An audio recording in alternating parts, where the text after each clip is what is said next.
Muito boa tarde, Sahaja Live no ar. E eu sou o Thiago Goulart. Para quem não me conhece, eu sou um professor de Tantra Yoga. Tenho sido um professor de Yoga já há alguns anos. Há 20 anos, mais especificamente. E a partir do Yoga clássico, eu migrei para o Tantra clássico, né? Então, essa Sahaja Live é para trazer um pouco do meu projeto, que é o Blue Bhairava Blues, onde eu tenho algumas versões, né, de rock e de mantras, que algumas eu faço composições, outras eu aprendi com pessoas amigas que estiveram aqui em casa, por exemplo, para um retiro, né? Então, eu me lembro que em 2014, o retiro de Ano Novo aqui, eu tive a presença de uma grande amiga, a Fernanda, lá de Santa Catarina, que ela tem um projeto musical dela, o Gypsy Circo Louco. E nesse projeto musical ela também tem essas releituras. Muito bom dia para quem assistir essa live, para quem entrar. Ela tem essas releituras musicais, utilizando, por exemplo, sampler, chocalho, né? Então é muito legal o trabalho da Fernanda, que vocês podem ver, conferir na página Gypsy Circo Louco.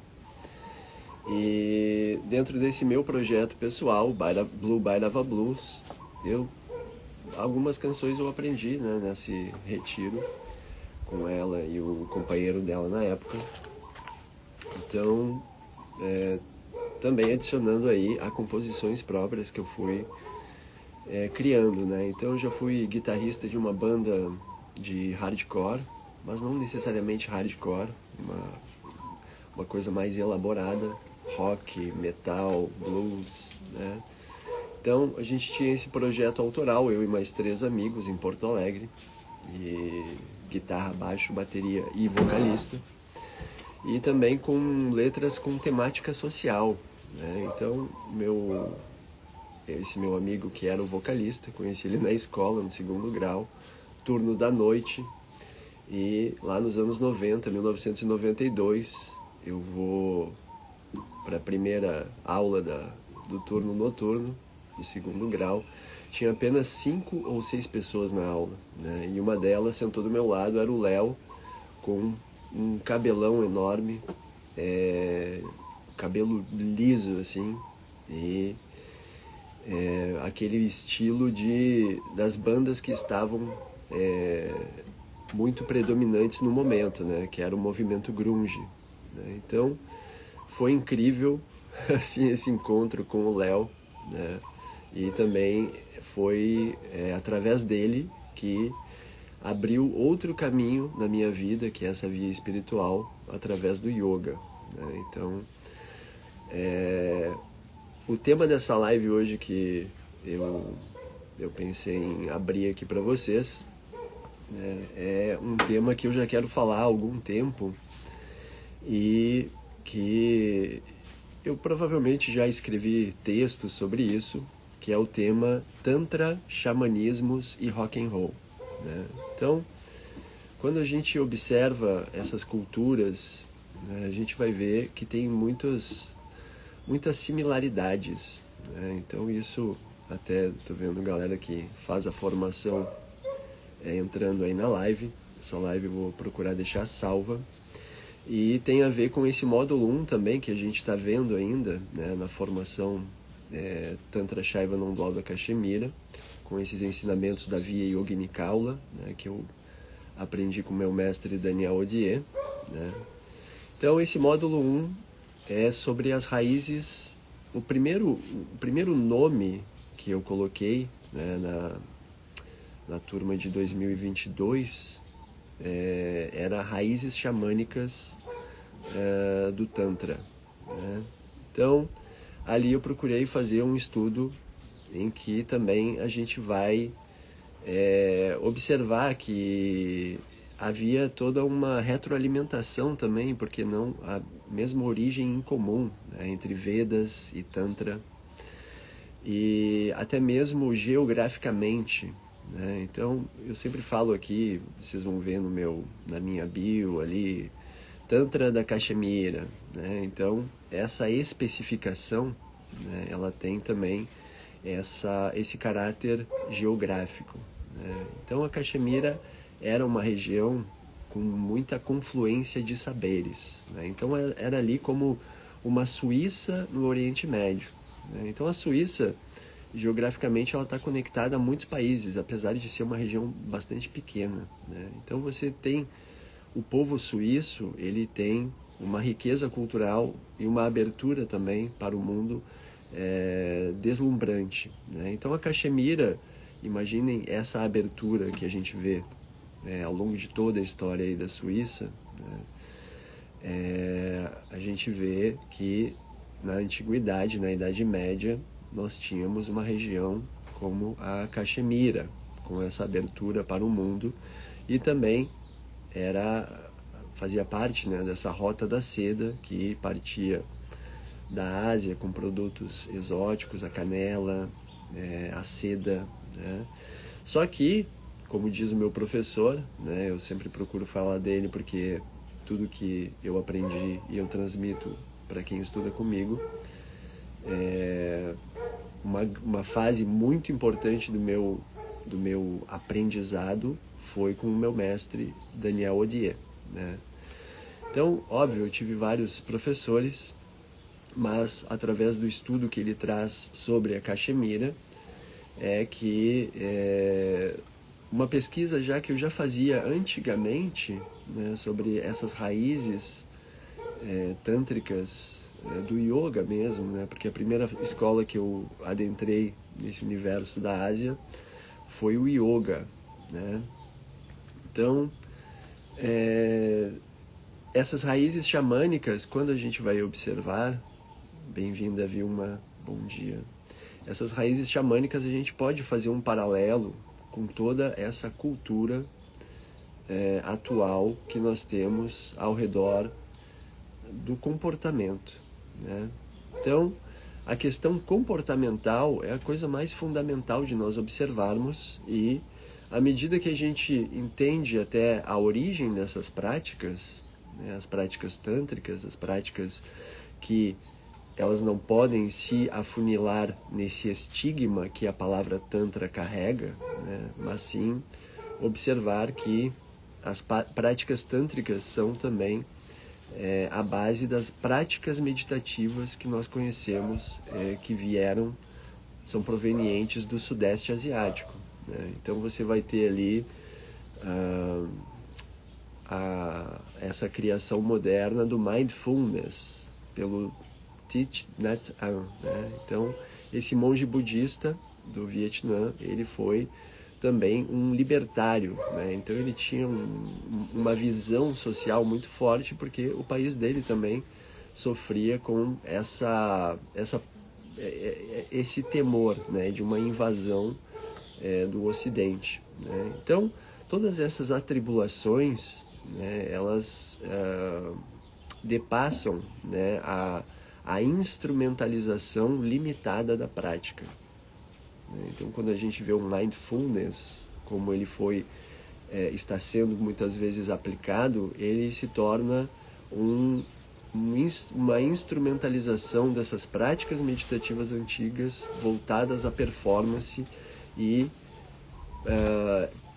sem o questionamento dos sistemas em que é aplicado, né? Então, é aí que mora o perigo, né? Quando você tem a utilização dessa cultura antiga e suas práticas meditativas tão ricas, que inspiraram, por exemplo, Carl Jung, né, para escrever todo o trabalho dele sobre a psicologia ligada com os arquétipos, o inconsciente, né? Então, essa cultura do Sudeste Asiático, né, de meditações, ela é instrumentalizada de uma forma limitada, em que é voltada para uma performance, e se não há um questionamento dessa estrutura em que ela está sendo aplicada, é limitada. Então, uma questão que, quando a gente vê esse tema, né, que eu falei, Tantra Yoga, xamanismo e rock and roll, né? Então, essa questão comportamental.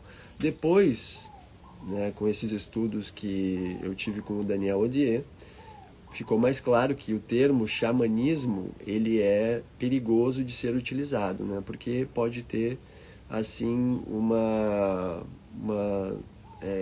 caricaturização, né? Mas então, se a gente pega esse termo xamanismo no seu sentido mais amplo, né? Então é em que abrange, além da Sibéria, que é o termo certo, deve ser limitado apenas à Sibéria, né? Os xamãs, essa cultura específica da Sibéria, né? Então, se a gente pegar esse termo xamanismo de uma forma mais ampla, isso vai ali coincidir com o que a gente chama de shivaísmo, né? O shivaísmo, e ele tem essa forte relação também com o shaktismo, né?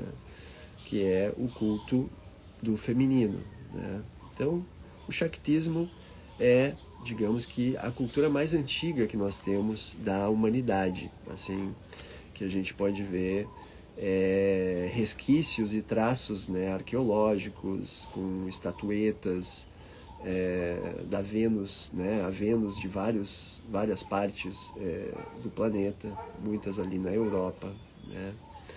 Então, o termo xamanismo, ele mais tecnicamente e mais específico para a cultura tântrica, devemos chamar de shivaísmo e shaktismo, certo? Então, não é uma questão de predominância do masculino e do feminino, ambas se correlacionam, né? Shivaísmo e shaktismo, né? Então, inevitavelmente, o shaktismo vai também honrar o shivaísmo e o shivaísmo vai honrar o shaktismo, certo? Então, quando a gente observa a nossa cultura atual, né, que nós temos, por exemplo, essa grande relação com as plantas de poder, né? Hoje em dia, os círculos de ayahuasca, de rapé, sananga, cambô, né? Tudo isso está assim, um movimento muito forte, né? Então é uma busca que, apesar de ser importante nós tecermos críticas a respeito desses movimentos, né? Que é realmente observar se isso está honrando, por exemplo, as suas tradições originais, seus povos originários, né? Então também essa vontade do ser humano de conseguir lidar de uma forma plena com a realidade em que se está, né? E criar também esse caminho de fuga em relação a essa opressão da estrutura social, né? Que é a máquina capitalista que mói gente, né? Então, esse estudo, né, das plantas de poder, eu tenho esse livro aqui, ele é bastante técnico, né? E mostra bastante a cultura, né, dos vários povos, e nós temos aí inúmeras plantas, né? Então já encontrei pessoas aí nessa minha trajetória de estudos com as plantas de poder, né? Então a primeira vez que eu consagrei a ayahuasca foi em 2008, né? Então foi muito especial essa minha iniciação na ayahuasca, e eu considero assim como uma iniciação, porque tudo coordenado por um grupo que tinha essa coesão, um estudo bastante orientado, né? E também pessoas que trabalham a espiritualidade além do grupo, né, a qual eles estavam doutrinados, que é o Santo Daime, né? Então, pessoas, por exemplo, o dono dessa pousada, o Flávio Fux, Grande abraço, Flávio, caso você em algum momento assista essa live. Flávio Fux é um fotógrafo, yogi, né, peregrino, né, que criou essa pousada lá na Chapada Diamantina, onde também ele oferece essa possibilidade para quem ali conhece mais a região e pessoas que também conhecem ele ou a pousada, essa possibilidade de consagração, às vezes, do ayahuasca dentro da doutrina do Daime, né? Então eu tenho uma longa história já, 2008 para 2025, já fazem aí 17 anos, né? Então, inclusive aqui no meu centro, na Bahia, né, o Samadhi Yoga Shala também, já recebi um grupo pequeno para que nós tivéssemos um trabalho ali bastante orientado com essa sagrada medicina, né? Então a gente tem, quando a gente vai fazer esse estudo a partir do tema dessa live, Tantra, Xamanismo e Rock and Roll. Como eu falei, abrindo parênteses, né? Tantra seria mais certo, no caso do Tantra, Shivaísmo e Rock and Roll. Mas eu acredito que xamanismo fica até melhor, porque não fica com aquela bitolação que esses termos hindus podem ter, né? Shivaísmo, Shaktismo. Como eu falei, o Shaktismo ele é mais antigo, né? Então, tem essa inter-relação entre Shivaísmo e Shaktismo.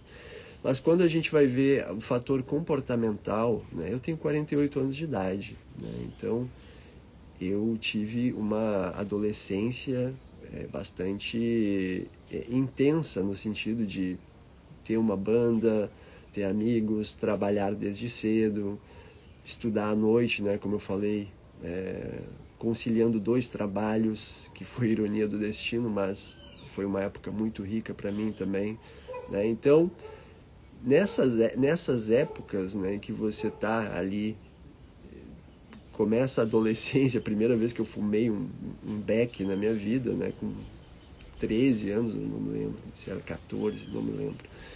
Então, foi na praia com os amigos, né? Então, aquela coisa que você descobre ali um mundo novo, né? E da mesma forma, que é onde eu quero chegar aqui, para a gente fazer essa correlação de uma forma que não seja bitolada, tinha a iniciação de você ir na discoteca lá da praia e você tomar um porre, né? Então eu me lembro que eu tinha um amigo que ele imitava o Hadouken dentro do banheiro para extravasar, quebrava o banheiro, né? Então era muito louco, e ao mesmo tempo, ao longo dos anos, eu também presenciei de longe também, porque eu mudei para Bahia e tudo, eu sou lá do Rio Grande do Sul, né? Então, presenciar essa luta dele contra o álcool, né? Então, é nesse ponto que eu estou querendo chegar quando eu falo esse tema, Tantra, Xamanismo e Rock and Roll, né? Então, essa questão comportamental que rege todas essas culturas, né, que são aparentemente distintas, a gente pode observar, quando a gente observa a partir dessa esfera comportamental e que vai ligar essas 3 linhas, né, Tantra, a partir desse Tantra ancestral, né, raiz, xamanismo, que também tem, né, uma ancestralidade e, como eu falei, vai além dos limites da Sibéria, né, porque o termo xamanismo ele tem que ser pontuado que ele nasceu na Sibéria de acordo com a cultura siberiana, que é assim, para quem entra, tem um livro de uma francesa que ela foi iniciada lá, que tem um trabalho sobre o som, né? Então é um trabalho assim que, se você está estudando Tantra raiz, a escola expanda, né? De começar a ver a realidade realmente como uma viagem de cogumelo, né? Ou uma viagem de ayahuasca, só que sem você precisar de nada, né? Você está praticando e isso vai abrir a sua percepção para esses véus de Maia, né? Essa ilusão da separação que Maia está criando, né? Então, na visão do Tantra, nós não temos uma visão de negação, mas sim uma visão de afirmação. afirmação da realidade, né? Então, à medida que a gente vai fazendo sadhana, né, fazendo esse processo de praticar, né, adotar as práticas de forma diligente, realmente como se você fizesse um estudo num centro de ayahuasca, né? Então é a pior coisa que você pode fazer, e isso fica aqui bem marcado para quem confia no meu trabalho, né? Eu tenho, como eu falei, um estudo desde 2008 com as plantas de poder, e tanto também com esses estados alterados da consciência que nós obtemos através dessas drogas legalizadas, né? Ou que fazem parte desse universo comportamental dos jovens, né? Então, onde você vai ter pessoas que se perdem, pessoas que... Eu já perdi amigos por causa das drogas, né? Então, eu já vi amigos quase morrendo por causa das drogas, né? Então, colocando a sua vida bem no limite, assim, né? Porque é uma energia densa. E quando a gente fala de energia, é pura Shakti, né? Então, perceba que a Shakti vai estar também regendo, né? Para a gente poder sair dessas caixinhas e sair dessa elitização do Tantra, para ver realmente a grande aplicabilidade, e que quando a gente começa a fazer essa ligação, né, a gente vai conseguir observar que não é um alienígena que está sendo, agora você tem que botar um tilak, você tem que andar com roupa hindu, né, você tem que ter um pôster do Shiva e da Shakti. Não tem nada a ver com isso, né? Então, se eu adoto aqui essa estética, é porque é muito natural para mim, né, esse estudo. Então, é uma coisa que eu já absorvi na minha vida, certo? Então, toda essa parafernália que é a primeira camada, né, e essa primeira camada também está ensinando, porque aqui você vê o Shiva jorrando a fonte d'água, não é à toa, é porque você abre um canal, né, você abre um canal sutil que faz com que você universalize o seu corpo, né, então que você seja o mais puro receptáculo de Shakti. O que é Shakti? É Shakti Kundalini. Então, o mais puro receptáculo dessa energia cósmica universal, que daí vai simplesmente fazer o despertar da consciência, né? Vai fazer essa transmutação alquímica de tudo que te habita, né? Então, a gente pode daí, até, olha aqui, ó, isso aqui é uma cultura que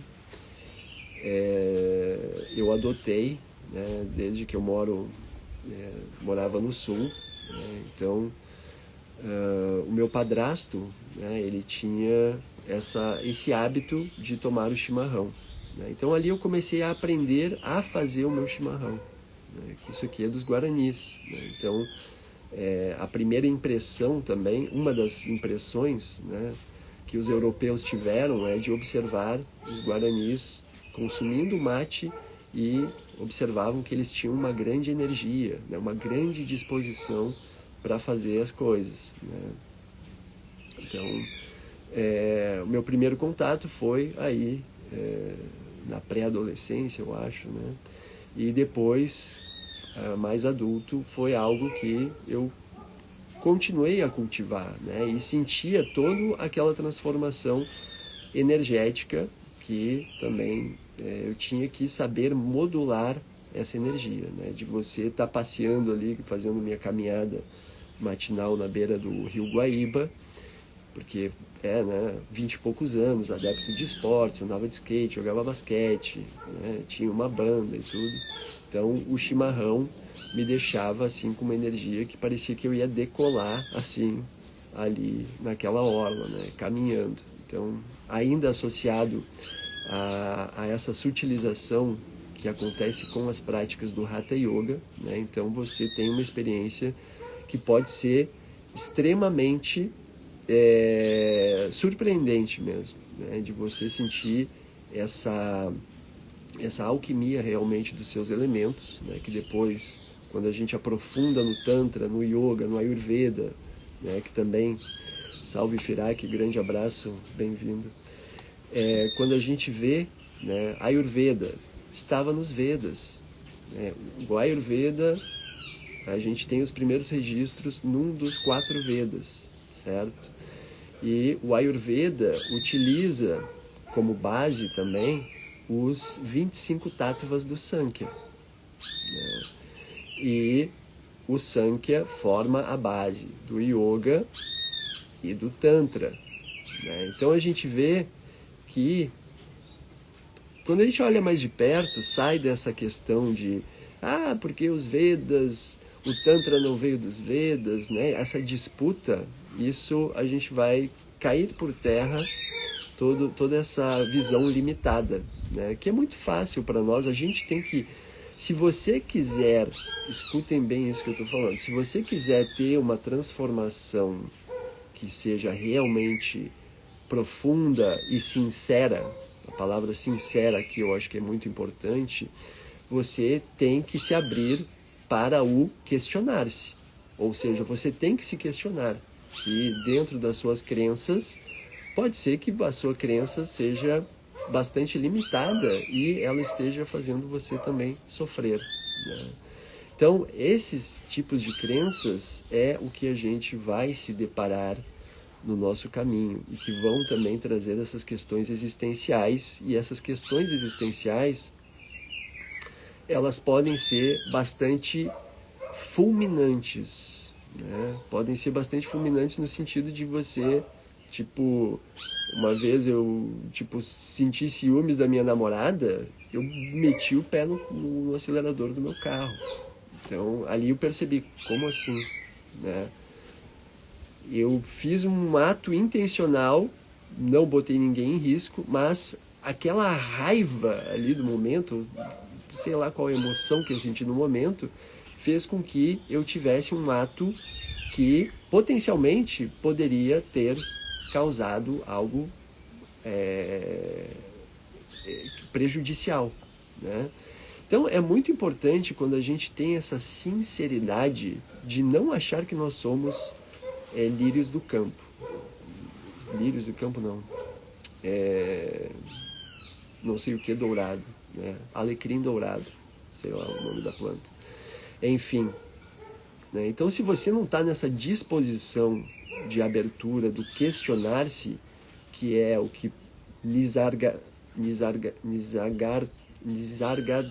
Maharaj, vai ter Krishnamurti, todos os pensadores asiáticos que formam a base dessa psicologia ocidental, Carl Jung, mesmo o Freud, né? Isso vai, a gente vai observar que a base do trabalho desses pensadores, né, que são os considerados mais célebres da Índia, Nisargadatta Maharaj, esqueci onde é que é o R, é essa auto-inquirição.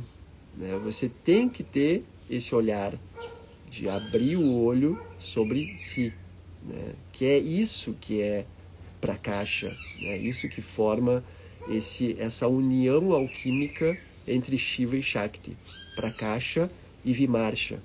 Né? Então vimarsha é essa autorreflexão, vimarsha vai ser Shakti. Né? E prakasha é a luz da consciência, vai ser Shiva. Né? Então, quando a gente vai observar as práticas, para que elas atuem exatamente sobre o despertar dessas duas dinâmicas, prakasha e vimarsha, né, a gente vai observar que as práticas meditativas elas têm o seu formato muito específico para poder contemplar esse despertar de consciência em nós seres humanos, certo? Então, é aí que a gente tem essa capacidade de, por exemplo, você entrar num ato súbito ou movido por alguma emoção, né? Daí isso vai explicar também porque que a gente tem o yoga das emoções na Via Kaula das Yoginis. Né? Então, esse olhar para a sua reatividade, né, e o seu funcionamento é a base do tantrismo que a gente chama tantrismo Shaiva não dual da Cachemira, né? Então, esse é o nome mais técnico, né? Tantra Shaiva não dual da Cachemira. E é o que vai também nos criar esse treino, para que nós nos tornemos pessoas mais sáttvicas. O que é sáttvicas? São pessoas que conseguem acessar muito facilmente, né?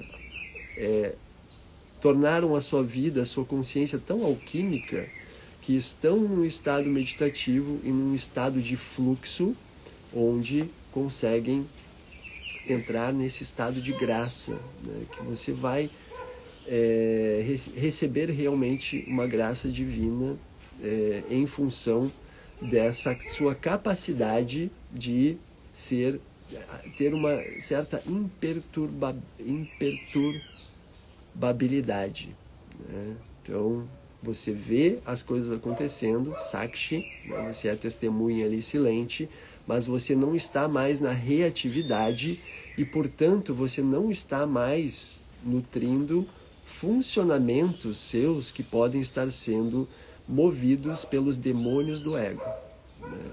Então, é isso que faz as práticas meditativas tântricas, né? Então, toda aquela fachada que pode existir, aliás, a caricatura, porque a fachada, afinal, é um estudo da estética, né? Toda essa caricatura sobre o Tantra ser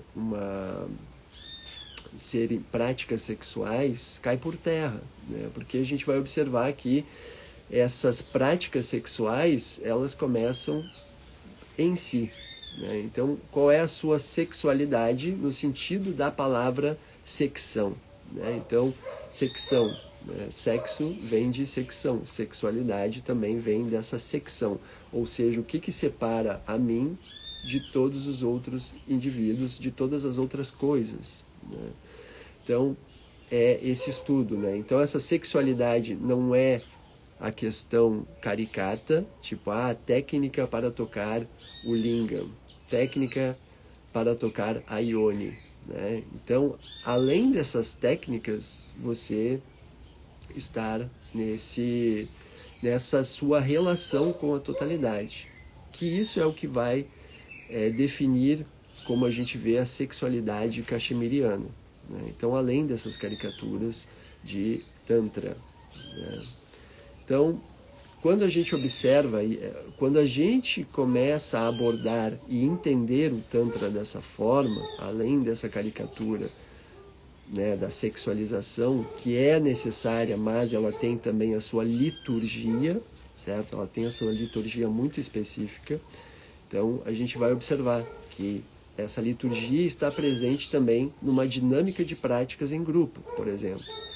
Então, tem uma liturgia, eu me coloco lá como professor, ou se eu estou indo ter aulas com o meu professor, tem uma liturgia, né? Então, dentro dessa liturgia, que é o que o mestre estabelece, receber numa pousada, vai ter o horário da meditação, homens vão ser hospedados com homens, mulheres com mulheres, né? Vai ter o horário do almoço, a refeição também tem uma orientação para você. Meu professor, no último retiro que eu tive com ele, era tem que comer bem. Você tem que comer bem, né?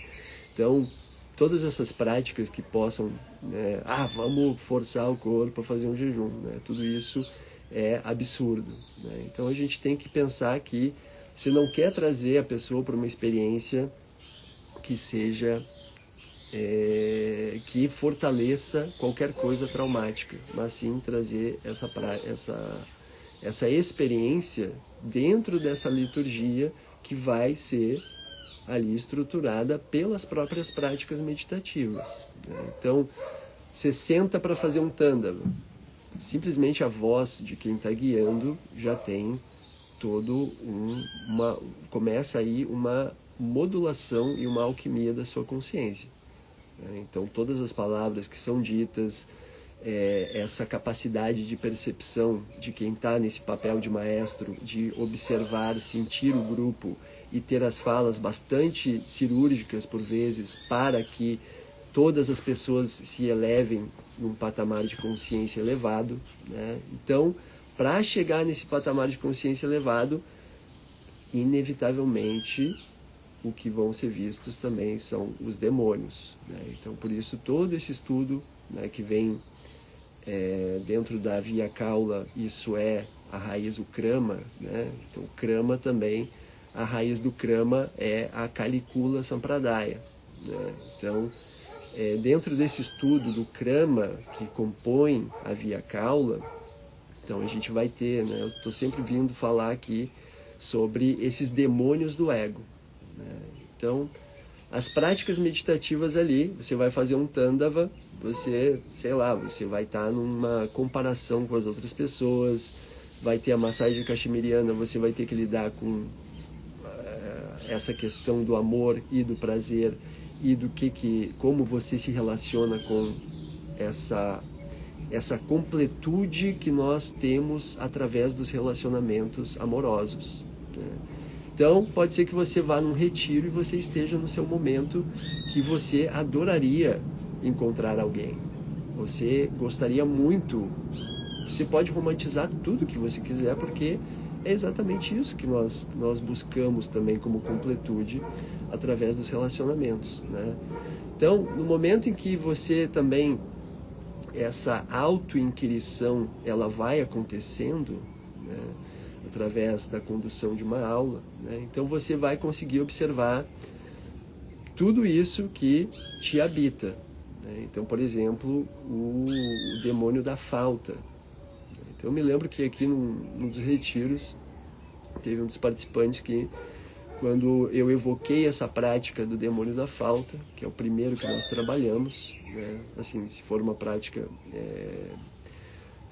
assim, bastante dentro, né, como eu aprendi com o meu mestre. Então, a gente vai ter ali um confrontamento de cada pessoa, vai ter com isso que também compõe a sua vida, né? Então, pode ser que você venha para um retiro de Tantra e você adoraria ter uma partilha, né, sensual com alguma pessoa que né, os seus modelos de objeto de desejo, né? Então, tudo isso que te habita, isso não é excluído, né? Então, por não ser excluído, não ser condenado, né, não há uma condenação, então isso vai poder ser trabalhado no seu tempo, porque toda a liturgia, toda a estrutura da prática, ela vai fazer com que seja um processo em que as coisas vão acontecendo muito naturalmente e as aberturas vão sendo graduais, né? Então, essa magia que é a socialização já faz grande parte da magia, né? O Tantra já está acontecendo. Como eu falei, tem esse fator comportamental, né?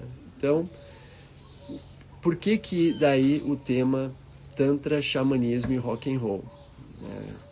Nas sociedades antigas, tinham essas práticas de transcendência, né, para que você fortalecesse também o seu espírito, o seu corpo, né, práticas que faziam esse fortalecimento realmente do corpo físico. Você dançar um toré, pé no chão, né, é uma prática que desperta muito, né, a sua força sexual, por exemplo, a força mais raiz, né? Então, você vai ter essa energia também, bastante elemento terra, que você pode utilizar para toda a sua vida, né? Então, um toré, né? Então, você tem ali uma manipulação energética que está acontecendo, né? E qual é o drama do ser humano moderno? A gente observa, estamos numa selva, só que é uma selva bastante complexa, é uma selva que ela é digital, é uma selva que tem essa subjetividade maquínica, é uma selva em que nós temos também, estamos nessa ratoeira de ver as pessoas como inimigas, né? E a competição, que deveria ser sadia, tal como antigamente, nessas tribos antigas, a competição ela se torna tóxica, né? Querendo a destruição do outro, né? quando na verdade a competição ela deve ser aquilo que nutre a sua vontade de evoluir tanto quanto aquele que numa situação ritual está como oponente, né? Que depois também devido, né, esse tribalismo antigo, né, de conquistar, invadir e tudo mais, isso também era necessário, né? Então isso também era praticado nesses sistemas antigos, né? Então o xamanismo ele vai ter também essa forma de nós irmos além dos nossos limites, né? Então, quando a gente está nessa estruturação social moderna, né, que começou a ser assim fortemente moldada a partir da Revolução Industrial, né, os agrupamentos urbanos cada vez mais tecnológicos, né, a gente vai também ter essa forma em que as lideranças elas se tornam egoístas, né? Então você divide ali toda a forma que a sociedade se move em quem detém o capital e quem tem que trabalhar para que aquele capital possa ser gerado através do esforço, né? Então isso já mostra que há um deslocamento muito grande das sociedades antigas, em que todos eram vistos como integrantes da tribo e havia esse senso comunitário em que uma pescaria à tarde era para alimentar toda a tribo de forma equânime, né? Então a gente vê o grande problema que a gente tem aí nesse período moderno, a era industrial, em que nós temos essas pressões e mesmo as pessoas que, por vezes, a sua família trabalhou bastante, criou um patrimônio, né, você vai ter questões também de pressão. Isso vai criar uma pressão no indivíduo. Essa pressão também ela pode levar a todo tipo de patologia. Os vícios, as compulsões, os complexos, né, a insensibilidade e também esses demônios do ego, né? Então, o ser humano, muito intuitivamente, conectado a esse seu lado, né, mais límbico, né, que é muito dentro dessa consciência mesmo de sobrevivência animal, né, vai buscar essa transcendência, né? Então você vai ter a cannabis, né, o álcool, você vai ter também aí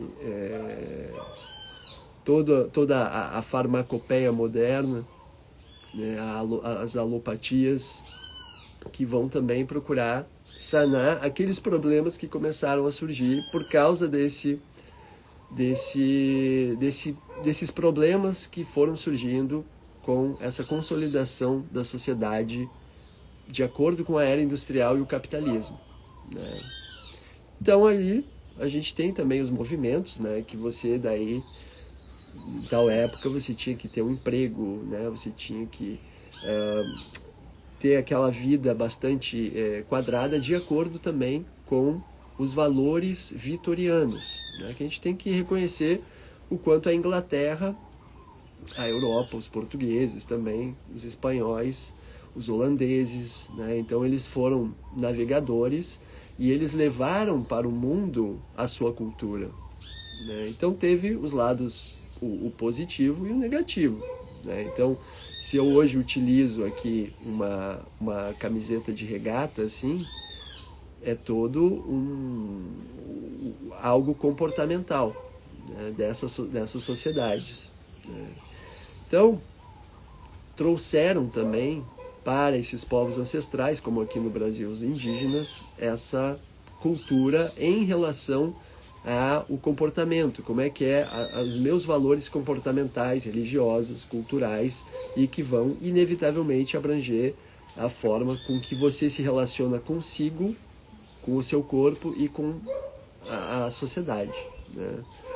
Tem um filme muito bom no Brasil, que é o Caramuru, e ali com Camila Pitanga, tem Selton Mello, eu acho, e mostra, né, um europeu ali descobrindo a vida paradisíaca e, né, totalmente fora do seu padrão vitoriano, né, de ser aquela coisa púdica, moralista, contida, né, de acordo com os preceitos religiosos cristãos, né? Então vai se defrontar com uma cultura livre, né, e que você ali tem as irmãs compartilhando ele como parceiro sexual, amoroso, né? Então uma outra forma de se relacionar, né? Então a gente vê que as questões que nos levam, por exemplo, a nós encontrarmos no álcool uma forma de desopilar,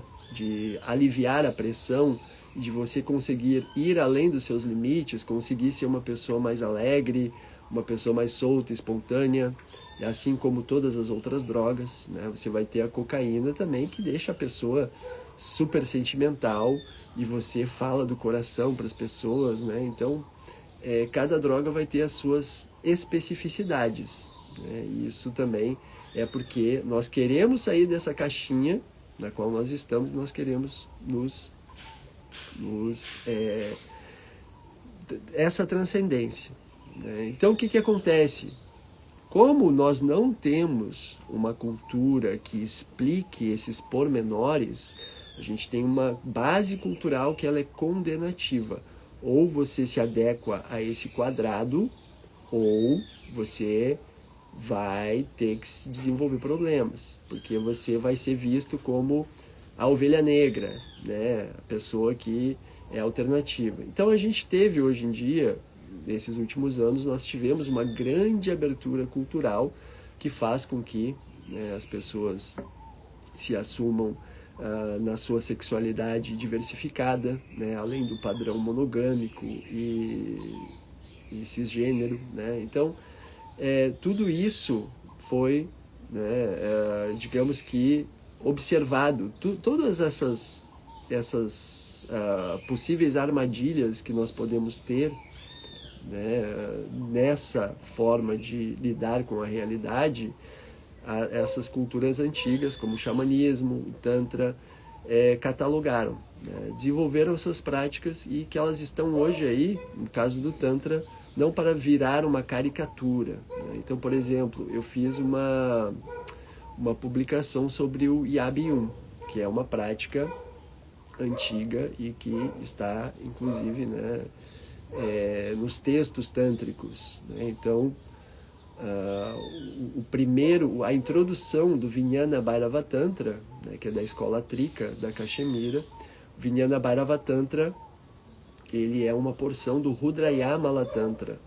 E o Rudrayamala Tantra, de acordo com o professor Orlando Alves, ele é mais antigo que os Vedas, né? Então vejam aí que quando a gente pega uma tradução do Osho sobre o Vijnana Bhairava Tantra, a gente tem que ver que é uma tradução, né? E que tem linhagens que ali tiveram práticas bastante elaboradas para cada passagem ali, né? Para cada sessão que a gente pode descobrir dentro do Vijnana Bhairava Tantra. Por exemplo, o Yoga dos Sonhos, né? Então, na Via Yogini-Kaula, a gente vai ter o Om específico para você visualizar e adentrar com mais consciência no mundo dos sonhos. Você vai ter uma prática de visualização para abrir mais esse canal de consciência do mundo onírico, né? E as próprias práticas também que estão conectadas, o yoga das emoções, né? Você vai fazer num retiro uma massagem cachemiriana, né, que vai ser algo que vai confrontar bastante tudo que te habita, né? Então você vai, por exemplo, eu fui uma pessoa que tinha complexo, né, de ser uma pessoa magra, né? Então eu sou mais biotipo Vata, então eu ia para a escola com 2 calças, né, quando eu tinha 12 anos, 13 anos. Então eu tinha complexo de magreza, e isso fez com que depois eu buscasse me exercitar e tudo para ganhar peso, né? Então, cada prática vai também contemplar todas essas coisas que nós podemos nos defrontar, né? E daí a gente vai entender que toda essa cultura que a gente tem hoje, por exemplo, como eu falei, a cultura jovem que ronda, que compõe essa cultura do rock and roll, por exemplo, né? Vai ter as drogas, vão ter os rituais coletivos, que são os concertos, os festivais, né? Então, isso tudo ali está, digamos que a gente pode viver como um ritual tântrico, só que pessoas que vão estar até captando mensagens, né, elevadas através da poesia das letras das músicas, certo? Então a gente vê que as lacunas que porventura essa cultura do rock and roll deixa em aberto, por exemplo, como eu falei, de ter um amigo que eu vejo a luta dele contra o vício em cocaína e ele, tipo, o coração dele não aguenta, né?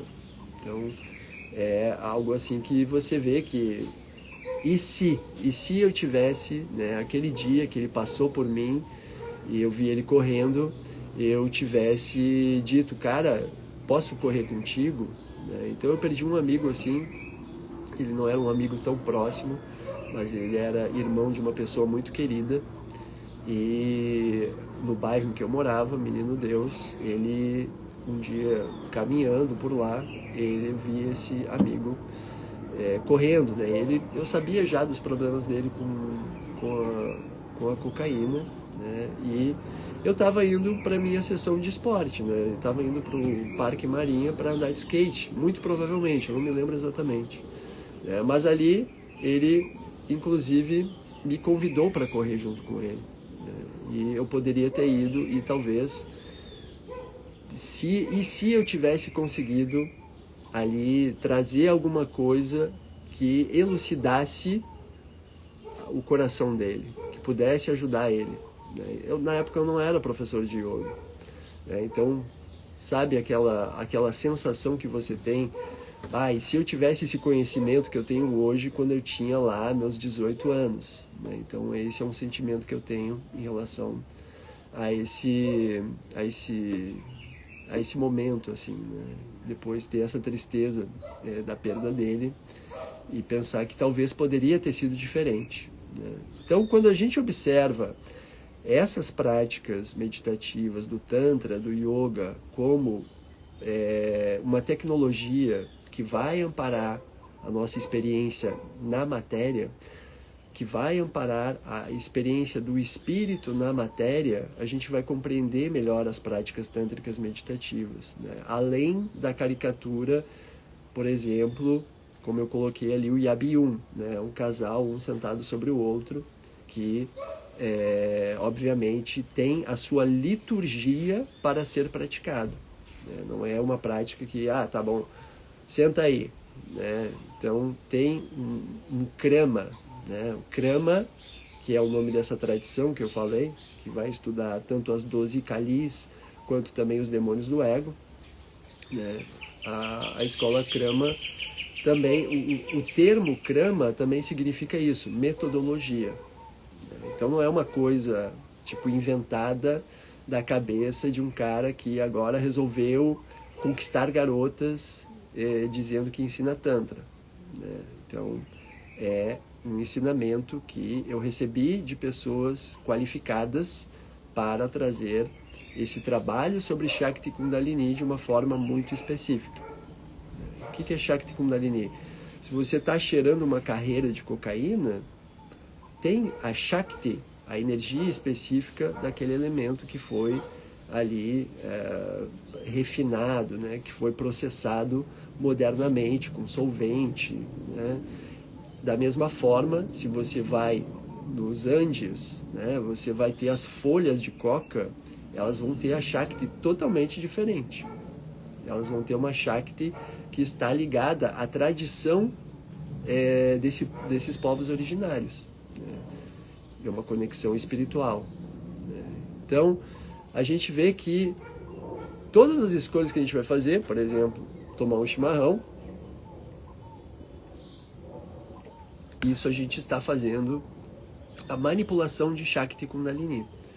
Então, por exemplo, se eu condeno, né? Então, por exemplo, professores dos anos 60 costumavam ter mais uma visão talvez mais quadrada sobre a sociedade, né? Surge o Osho ali, ele foi, acho que, o mais libertário de todos, né?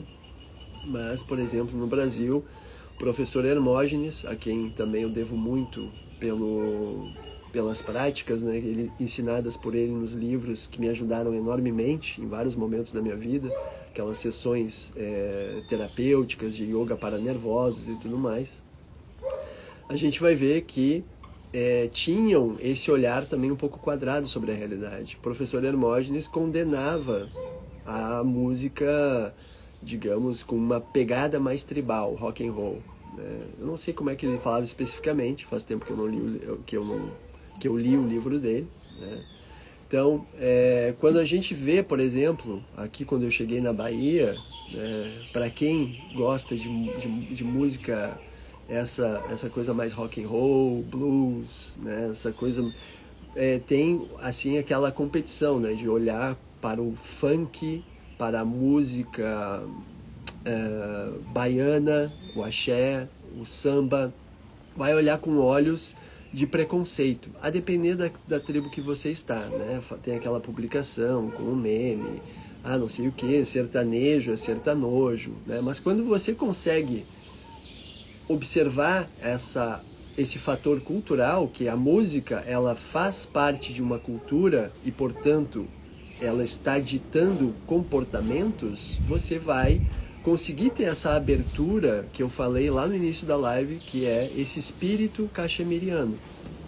Você não se fecha em si, mas você consegue olhar para o outro. Então, na Cachemira tinha que se ter muito essa diplomacia com as outras culturas, porque você queria fazer negócios, né? Então, para fazer negócios, você também tinha que, né, como aquele filme do Indiana Jones lá, oferecem cérebro de macaco para ele comer, né? Então, é uma coisa que é cultural, que ele tem que ir além do quadrado dele para adentrar aquele... Eu acho que tinha uma cena assim, né? E como eu já disse, né, em outras lives, o quanto, por exemplo, a música árabe, ela tem a forte presença dela na música flamenca, por exemplo, né? Então isso tem estudos desse entrelaçamento cultural, né? Essa origem mesmo da música flamenca, por causa desses mercadores, né? Então, tudo isso para falar que, né, eu tenho que, de certa forma, ousar nas minhas publicações, né? Tem o Matsyendranath, ele fala no Kaula Jnana Nirnaya Tantra que chegará o momento em que os ensinamentos eles terão que deixar de ser secretos para virem de novo à tona. Então, inspirado por essas palavras, que me motiva cada vez mais, por exemplo, a por vezes fazer publicações que possam parecer assim apelativas, né? Então, a primeira vez que eu divulguei um vídeo de massagem cachemiriana foi graças ao olhar de uma aluna minha no retiro que eu fiz lá em Itatiba, no interior de São Paulo, né? Então essa aluna, eu levei a minha câmera, minha Canon, e eu pedi para ela, olha, eu não falei com ninguém para tirar fotografia, ela se dispôs, eu posso gravar e tirar algumas fotos, né? Então a gente se revezava, né? Eu e a Paloma, né?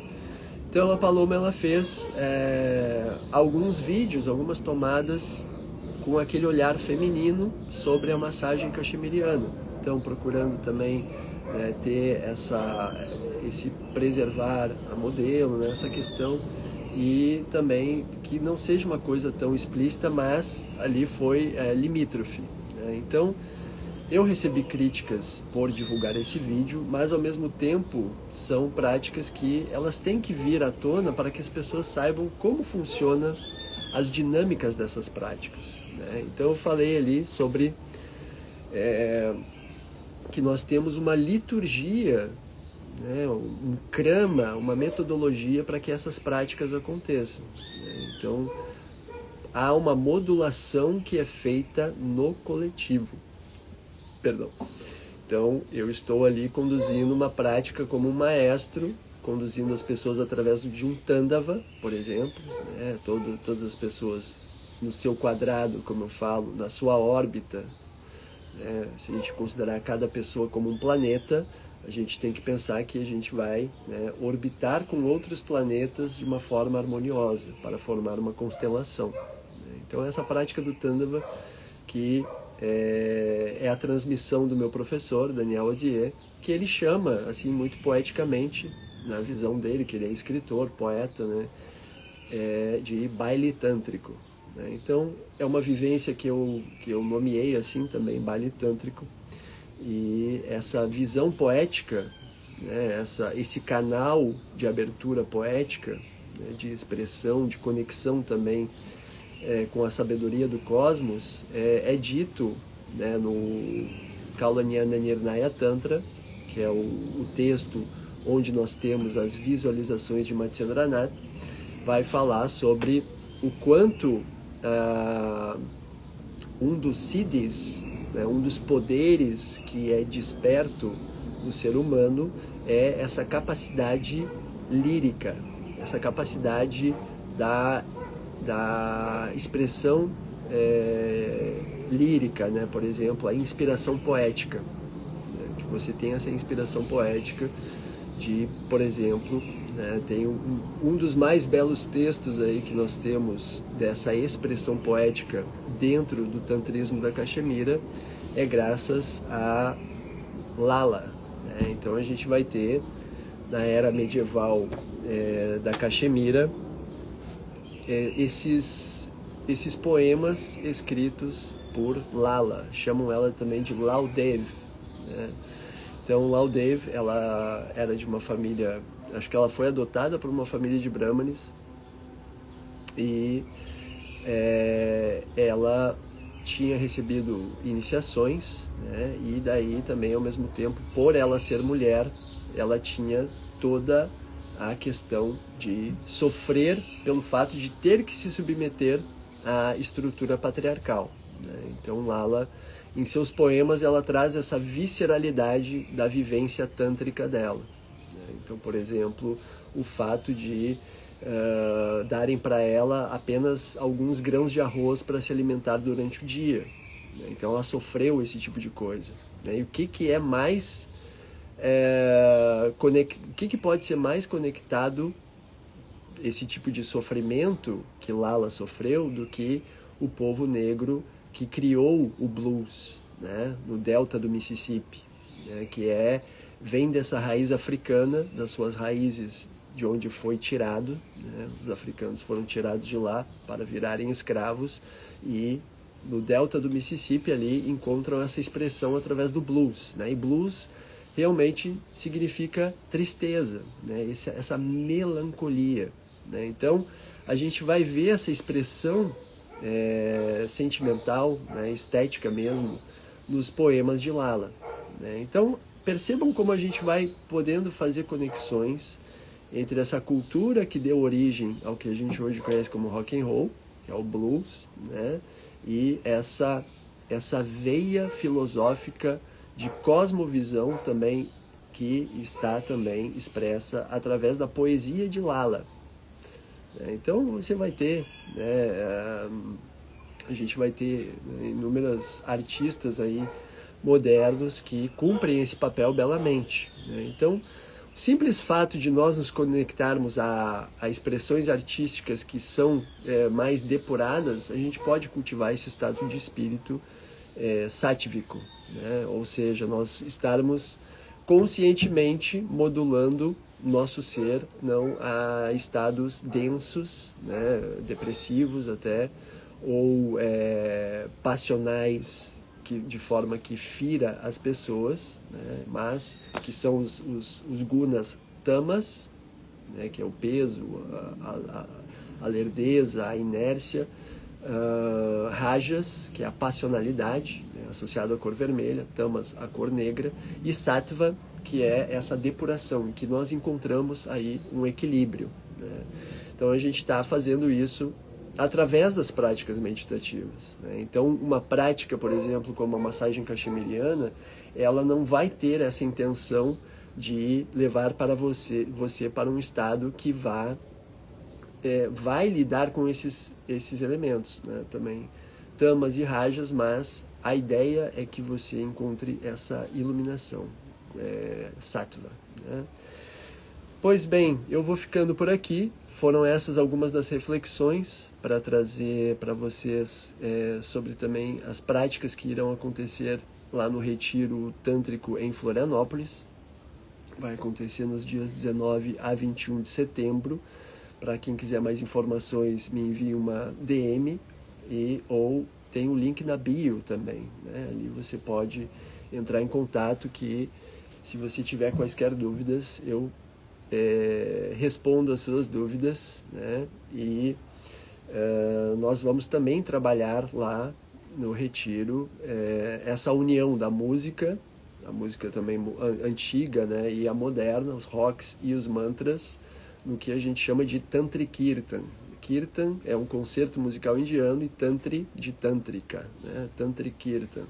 Então, a ideia é que também tenha artistas que serão convidados aí lá de Santa Catarina, para que a gente possa fazer esse movimento bastante elucidativo e fazer também com que a gente possa aprender eu abro esse portal aí para que o Tantra seja ensinado tal como a mim foi ensinado, né? Que seja elucidativo e para essa elevação e despertar da consciência de todos os seres, certo? Para a gente conectar com o coração e perceber que nós podemos, através desse despertar da consciência, sermos pessoas que conseguem se conectar ao fluxo sagrado da vida, né? Que a gente vai conseguir receber as bênçãos mesmo do cosmos, quer você chame de Deus, né? E conseguir ter assim uma presença no mundo em que nós não vamos negar tudo aquilo que nos habita, né? Então as coisas que podem ser tóxicas, a gente tem as práticas para uma depuração, né? E aquilo que a gente observa como poesia, dentro do lirismo do ser, que a gente pode ser como seres que se expressam, isso vai ser exaltado, né? Então tudo isso é também, né, como fala a querida Carol Teixeira, ela fala sobre a curadoria, né, uma curadoria do seu espírito, que você vai ter essa escolha aí do que vai compor o seu ser, né? Então isso é muito importante. Muito bem, eu sou o Thiago Goulart.